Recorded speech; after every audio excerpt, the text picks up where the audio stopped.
Hum, a gente pode fazer uma pausa para os comerciais e aí a Alguém gente respondeu ali, volta. agora sim. Ah, legal, legal, legal. Legal. Oi, gente, tudo bem? Eu tô no prólogo. Vamos tentar. O áudio do Rafael tá saindo agora. Alguém falou. Eu vou fechar o YouTube aqui, porque senão eu fico curioso com os comentários. Vou confiar em você para ler os comentários. Não, tá. Eu tô aberto aqui também. Abri uma outra tela aqui. Tá. Não sei se tem como voltar pra gente comentar tudo de volta, mas eu acho que não vai ter a mesma intensidade, sabe, Rafael? Eu acho que a gente vai indo e a gente vai comentando as respostas anteriores. Pode ser? Certo, a batuta é sua. A gente vai guiando aí, a gente vai tranquilo. Beleza, beleza. É, pior que nem a minha gravação aqui vai ficar com áudio, porque eu gravo pelo YouTube, né? Sacanagem. Mas vamos lá. Você respondeu que espera que o leitor termine o livro com cinismo diante da vida. O primeiro passo para a grande obra alquímica. Essa talvez seja a frase mais curiosa do formulário. Explica pra gente que como o cinismo pode ser o primeiro passo para a esperança. Ah, isso eu acho muito interessante, muito importante. É, é aquilo que a gente estava conversando anteriormente, né? Que a pessoa que não tem uma dor, aliás, a pessoa com uma dor é mais elegante, como diz o poeta, né? E eu acho que é a partir da dor que a gente busca a cura, como eu tinha falado. E muitas vezes a dor vem com um pouco de cinismo, porque a relutância em acreditar que aquilo que está acontecendo é verdade, é real, aquilo aconteceu, entende?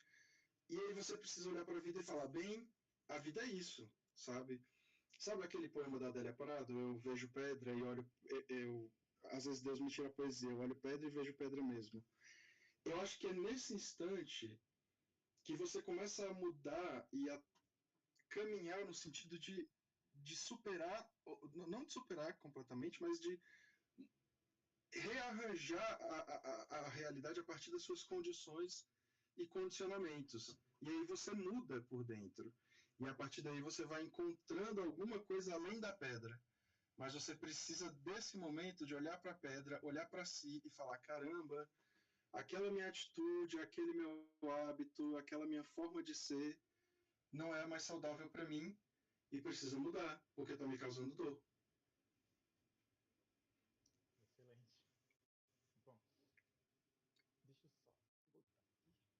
É que a gente já está chegando na décima pergunta, né? Uhum. Então, para o pessoal que perdeu tudo que tu respondeu, eu vou pedir para tu fazer um resumo nessa última pergunta, tá? Que é o seguinte: depois de tudo que tu viveu, depois desses 17 anos de poemas, depois de Calliope, o que o Rafael hoje sabe sobre o amor, sobre a dor, que o Rafael de 17 anos atrás ainda não sabia? Nossa, como eu disse, como eu tenho comentado, só pedrada, né? É... O que eu sei sobre o amor? Eu acho que eu não sei muito sobre o amor, não. Mas eu descobri algumas coisinhas, né? A primeira coisa é que ele tá aí o tempo todo. A gente às vezes ignora, às vezes não enxerga, às vezes não tá preparado para enxergar, sabe? Faz faz parte do caminho. Outra coisa é que o amor romântico aí valeria uma digressão. Mas muitas vezes, quando a gente ainda não está muito maduro, ainda não viveu certas coisas, a gente vai abrir uma porta para o que a gente chama de amor, e essa porta vai levar a um sofrimento muito intenso. É importante que isso aconteça. É importante que a gente perceba que isso e uma nota a mais disso, ou uma nota além disso, é uma parte sua que precisa morrer. Entende?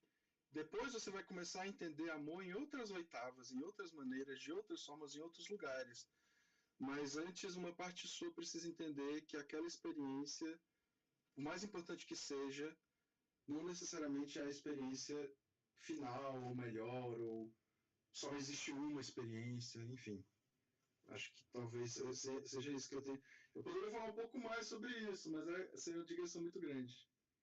Mas é, é pena que a gente, agora a minha cabeça está fundindo que a gente perdeu muito do que você falou. Mas trazendo, né, uma das suas respostas anteriores, eu fico tão indignado aqui que você ousou dizer que não tinha muito do Rafael nos poemas, porque tem. Né? Com essa tua resposta agora, ficou muito mais claro para mim que tem muito do Rafael. Por um filtro, como a gente comentou antes, mas tem. E Rafa, muito bom. Muito Valeu. obrigado. Queria só fazer um comentário sobre essa última pergunta, que eu acho isso interessante de ser dito. Uma coisa que eu estava conversando em terapia, veja só. Vou falar da minha terapia aqui. A minha psicóloga perguntou, ou o contexto trouxe a pergunta que foi: você gosta dele? Você ama ele? Meu ex, no caso. E eu digo com convicção e com tranquilidade: amo, fato. Mas tem um detalhe: esse amor que não muda, não vai mudar porque está no passado, e o passado não muda, está registrado na história, eu vivi aquilo, a menos que eu tenha alguma doença que me faça esquecer,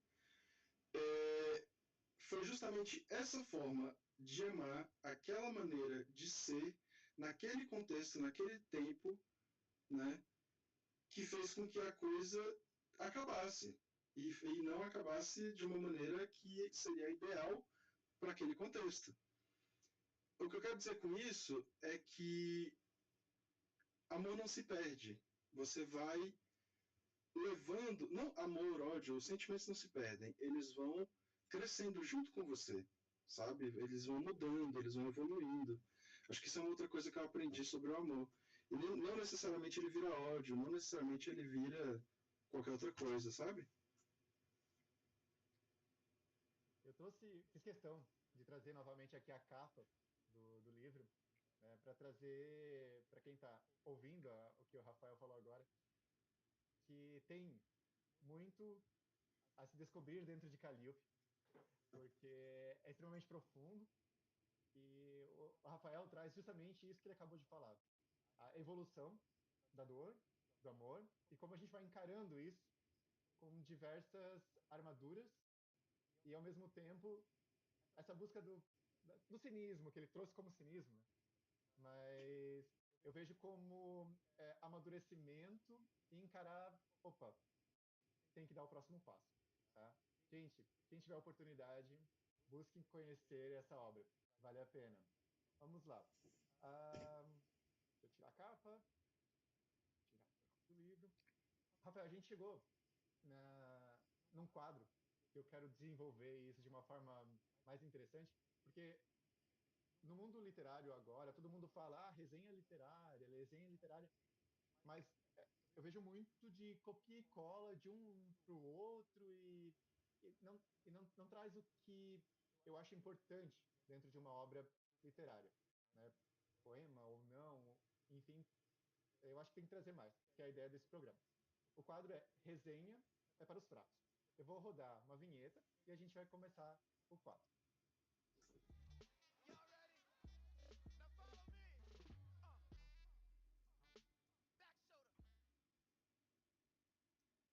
Vamos lá, Rafa.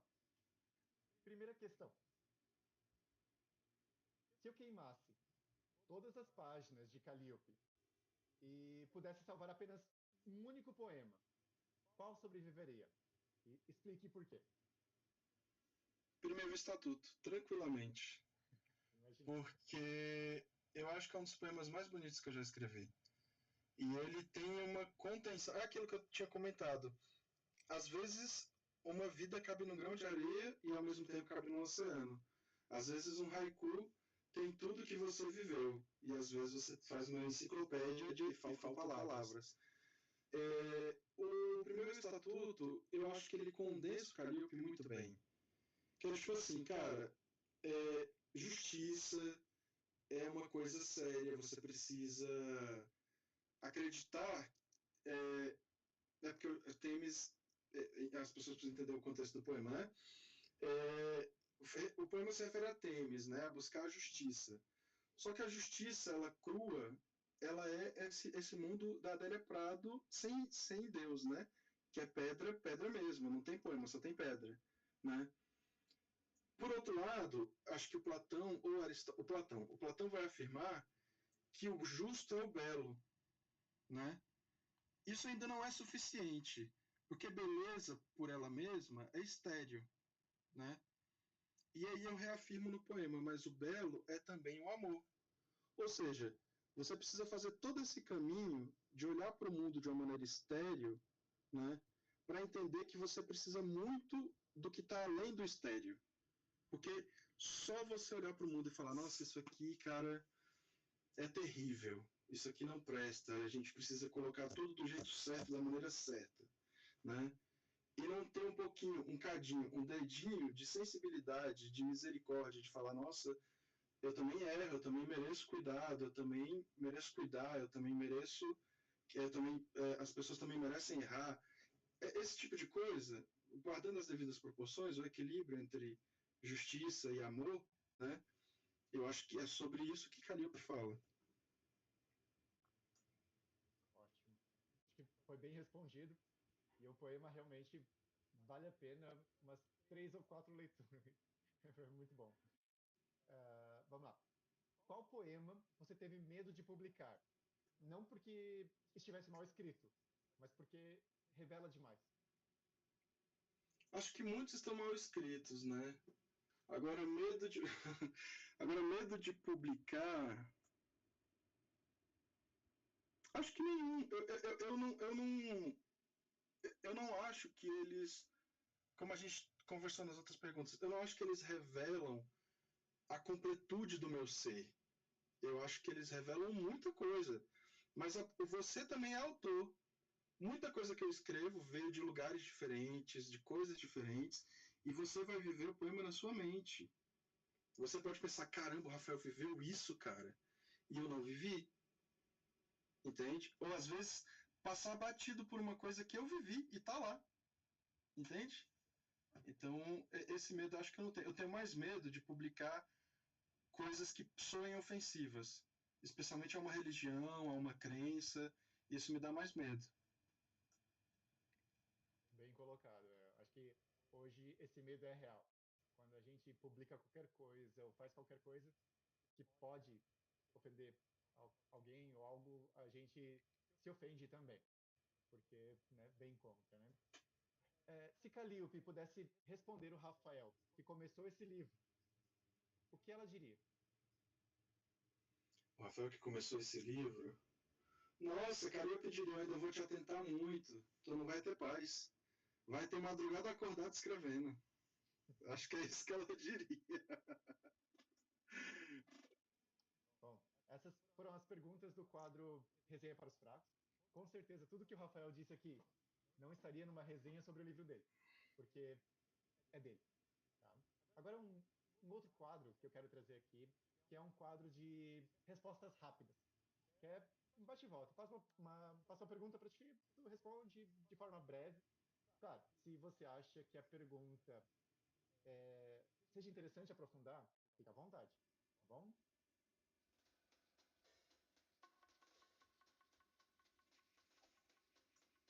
É, já foi a pergunta? Ah, tá, é a vinheta. Não? Estou passando aqui só uma chamada. Ah, o poema que você gostaria de ter escrito? Muitos. Eu gosto de dois. Estes que aí estão atravancando o meu caminho, eles passarão, eu passarinho. E tem um outro que é A Porta da Entrada do Inferno, de Dante.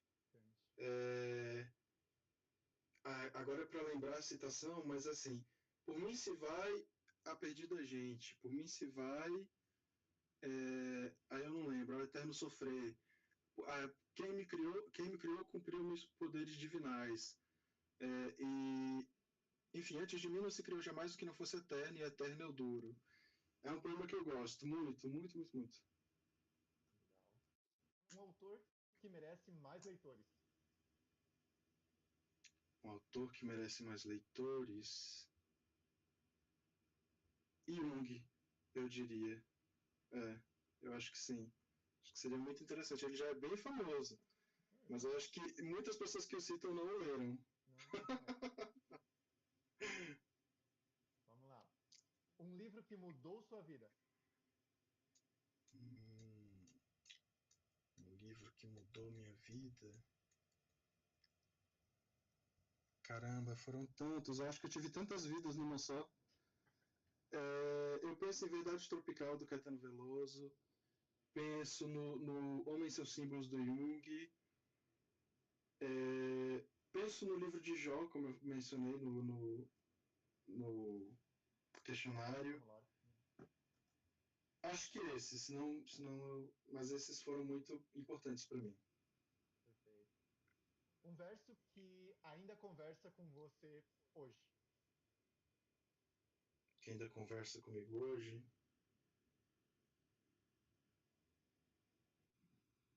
Tem um verso que ele está sempre na minha cabeça, mas eu nunca consegui escrever sobre ele, que é Aos que me odeiam.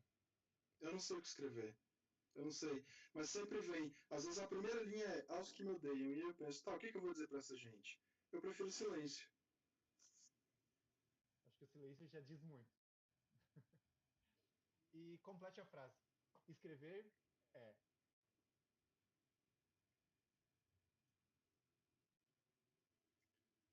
Um erro.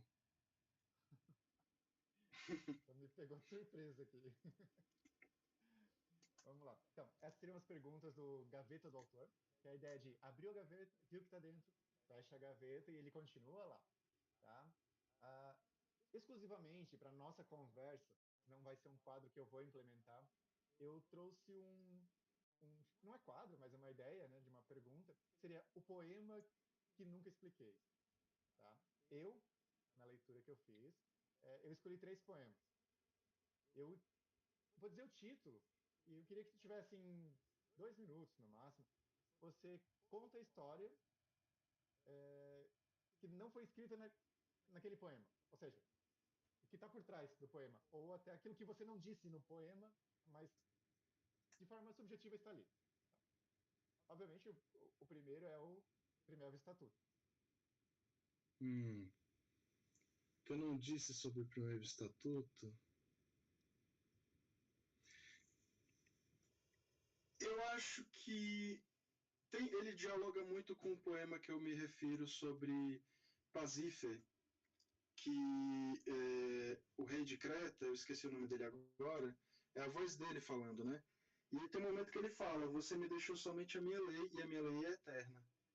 A lei de Creta, né? Foi ele que fez a lei, foi ele que disse, isso aqui é irrevogável. E ele virou a vítima disso mesmo, da própria lei que é irrevogável, né? Porque ele não pode mais se permitir amar, ele não pode mais se permitir fazer nada que está fora do quadrado que ele colocou para ele mesmo. E isso é a terra seca que eu me referi sobre a justiça sem o amor, né? Alguns sacrifícios são sagrados. Perfeito. Vinhas. Vinhas é um poema vômito, cara. Ele veio assim. Ele é um diálogo entre Sherlock e a única mulher que conseguiu vencer Sherlock, a Irene Adler, né? E claro, é uma espécie de meta-diálogo que eu poderia ter com outra pessoa, que no caso é meu ex. Mas tem algumas coisas ali que nem eu nem ele vivemos. E aí, meus amigos, Perfeito. E autorretrato. Autorretrato? Nossa, eu gosto de autorretrato. Eu acho ele muito eu, assim, é um autorretrato mesmo, é eu falando. Acho que a única coisa que talvez as pessoas não captem muito bem é a questão de que eu falo que eu carrego o diabo encravado, né? Devido à minha mãe. Mas é tanto uma maneira de elogiar a minha mãe quanto uma maneira de não elogiá-la. Eu gosto da ideia de pensar assim. Sabe aquela frase da Maria Bethânia? Não mexe comigo que eu não ando só? E tem aquela outra que é Fulano não é flor que se cheire? Pois bem, eu diria que o meu gênio é um pouco materno.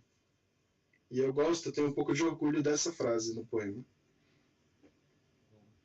Eu vi que o pessoal tava falando que o teu som ficou baixo, mas engraçado que para mim tá ótimo o teu som. Eu deve ser alguma configuração do YouTube que até inclusive derrubou a primeira transmissão ali que eu jogou para 5 minutos depois. Pois eu vou tentar entender um pouco mais dessas variações ali, tá, Rafael? Mas eu estou tentando salvar aqui as coisinhas para a gente não perder. Tá? Eu iniciei uma gravação extra aqui pelo computador mesmo. Beleza. Vamos lá. Rafael, existe uma pergunta que eu quero deixar como se fosse uma pergunta final dentro do prólogo. Né? Então, ela não fala sobre livro, ela não fala sobre pessoas. O que eu quero saber é onde o Rafael está hoje. Onde eu estou hoje? Eu acho que eu estou num momento de transição, mas num momento de fechar algumas portas também. No sentido de que eu tenho descoberto uma possibilidade imensa, um otimismo muito grande sobre mim e sobre a vida, que tem a ver um pouco com essa ideia de sair da ideia de sofrer, sair do sofrimento. Né? Porque no sofrimento você tem medo de sofrer de novo. Então você constrói um castelo em volta de você. Por outro lado, otimismo demais faz mal. Então eu acho que eu estou nesse momento de delimitar coisas e dizer: meu tamanho é esse. Nem mais para cima, nem mais para baixo. É o copo na metade. Ou um copo um pouco mais cheio, um copo... mas dizer onde eu quero que o copo fique, sabe? Não ficar muito... Nossa, essa poesia do Rafael é a boca do inferno, né? Ou então, nossa, essa poesia do Rafael é só elegia, que coisa linda, sabe? Eu acho que eu estou nesse momento de tentar buscar o autor que eu quero ser e a pessoa que eu quero ser.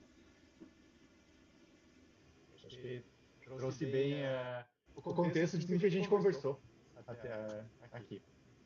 Deixa eu só ver aqui. Tá. Agora estão falando que o meu som é que tá baixo. Vamos ver o que deu aqui.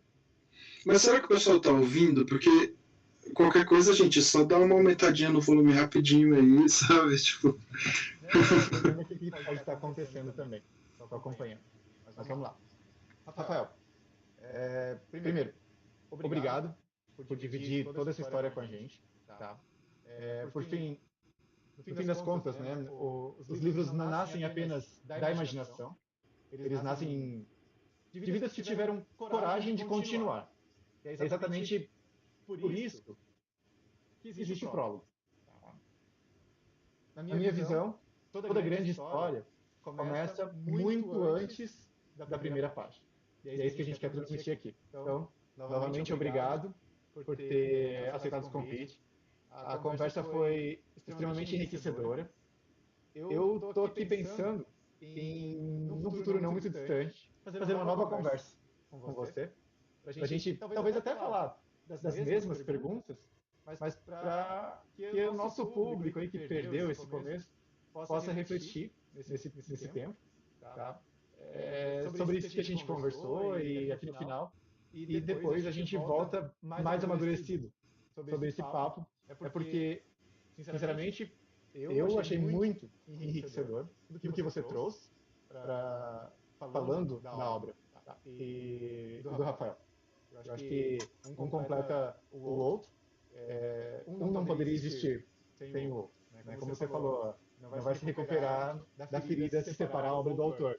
Né? Que você reproduziu essa frase. Sim, a gente se recupera, mas é doído.